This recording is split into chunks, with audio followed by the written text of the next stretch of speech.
সফল হয়েছে ওই ব্যক্তিরা যারা ঈমান এনেছে আর যারা নামাজের মুসল্লায় যখন দাঁড়ায় তারা বিনীতভাবে আল্লাহর সামনে দাঁড়ায়।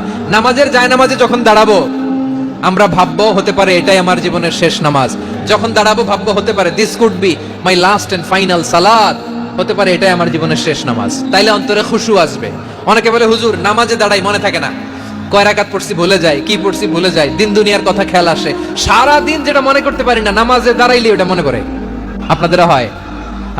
নামাজের মধ্যে সব কথা মনে পড়ে। এজন্য মনে করতে হবে এটাই হতে পারে আমার জীবনের শেষ নামাজ। খুশু, খুশু মানে হৃদয় এবং অঙ্গ প্রত্যঙ্গের স্থিরতা। এক সাহাবী নামাজ পড়ছেন আবার দাড়ি নাড়তেছেন, নামাজ পড়তেছেন এরকম চুলকাচ্ছেন। এই দৃশ্য দেখে বিশ্বনবী বললেন ইন খাশাআত কলবুহু লা খাশাআত জাওয়ারিহুহু, তার অন্তরে যদি খুশু থাকতো ওই খুশুর প্রভাব তার হাতে পায়েও দেখা যেত। এই সাহাবীর অন্তরে খুশু নাই, ফলে তার হাত নড়ে, পা নড়ে, দাড়ি সোজা করে, টুপি সোজা করে। এরকম মুসল্লি আমাদের মসজিদগুলোর ভেতরেও আছে না নাই? নামাজে যখন দাঁড়াবো খুশু খুদুর সাথে দাঁড়াবো, কারণ আল খাশিঈনা ওয়াল খাশিআত, বিনীত বিনীত বান্দিদেরকে আল্লাহ পছন্দ করে। আবার আল্লাহ বললেন আমার বান্দা বান্দিদের মধ্যে ওলামারা আমারে বেশি ভয় পায়, তাদের হৃদয়ে খুশু বেশি। কার কথা? ইন্নামা ইয়াখশাল্লাহ মিন ইবাদিহিল উলামা, আল্লাহর বান্দাদের মধ্য থেকে আলেমরা আল্লাহরে বেশি ভয় পায়। যারা জ্ঞানী, যার হৃদয়ে কোরআন সুন্নাহর জ্ঞান আছে, তারা আল্লাহকে বেশি ভয় পায়। এজন্য আল্লাহর ভয় আমাদের হৃদয়ে থাকার দরকার আছে না নাই? যাদের হৃদয়ে আল্লাহর ভয় আছে তাদেরকে পছন্দ করে কে? যাদের হৃদয়ে আছে আল্লাহর ভয় তারা কভু পথে ভুলে যায় না। আল্লাহর প্রেম ছাড়া এই দুনিয়ায় কারো কাছে কোনো কিছু চায় না। রাতের আধারে যারা সেজদাতে রয়, দু চোখের শ্রুতে নদী যেন বয়, ছলনার হাতছানি যতই আসুক পেছনে ফিরেও সে তাকায় না। পড়েন সবাই, যাদের হৃদয়ে আছে আল্লাহর ভয় তারা কভু পথ ভুলে যায় না। আল্লাহর প্রেম ছাড়া এই দুনিয়ায় কারো কাছে কোনো কিছু চায় না।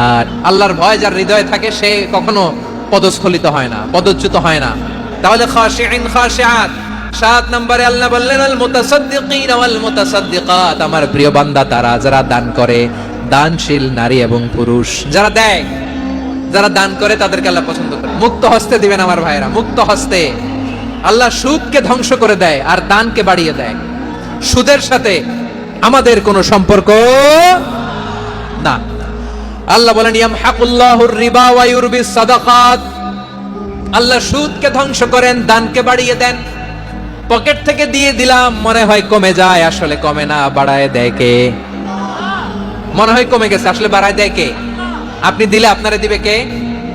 আল্লাহ দিবে। আপনার কাছে মনে হয়েছে কমে গেছে, আসলে কমে নাই। আল্লাহ বলেন দানের দৃষ্টান্ত কেমন তোমরা জানো নাকি?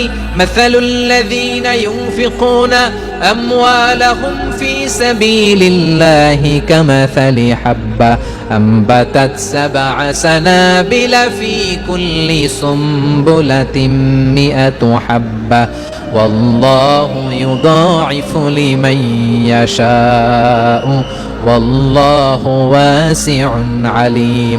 আল্লাহ বলেন সম্পদের মায়া ছেড়ে তুমি যে মসজিদের দান বক্সে দান করো, তুমি যে গরিবের হাতে টাকা তুলে দাও, তোমার এই দানের দৃষ্টান্তটা হলো একটা চারা বীজের মতো। যেই চারা বীজ মাটিতে রোপণ করে দিলে 60টা শীষ গজায়, প্রতি শীষে হয় শত শস্য দানা। আল্লাহ যারে চায় তেমনি বাড়িয়ে দেয়, তিনি যাকে মন চায় তাকে প্রাচুর্যতা দেয়। সুবহানাল্লাহ, ওয়াসিউন আলীম। আপনি যে দান করেন এটার দৃষ্টান্ত চারা বীজের মতো, রোপণ করে দিলে এক বীজ থেকে 60টা শীষ গজায়, প্রতি শীষে থাকে শত শস্য দানা, 100 করে শস্য দানা, 700টা। তাহলে দিলে বাড়ায় দেয় কে? আল্লাহ বলে এই বনি আদম আনফিক উনফিক আলাই, তুমি দাও আমি তোমারে দেব। এখন আপনি না দিলে আল্লাহ আপনারে দিবে? বেলাল রাদিয়াল্লাহু তাআলা আনহু মদিনার সবচেয়ে গরীব সাহাবী, বিশ্বনবী বলেন আনফিক বেলাল, ও বেলাল তুমিও দাও। আপনারা কি জানেন বেলাল রাদিয়াল্লাহু তাআলা আনহুর সম্পদ কত ছিল? বেলাল রাদিয়াল্লাহু তাআলা আনহুর মূল সম্পদের পরিমাণ ছিল মাত্র একটা লুঙ্গি। এক লুঙ্গি যার মালিকানায় আছে তারে বিশ্বনবী বলতেন দাও আমি বাড়ায় দিব, দাও বাড়ায় দিব। আরশের অধিপতির কোনো কমতি নাই।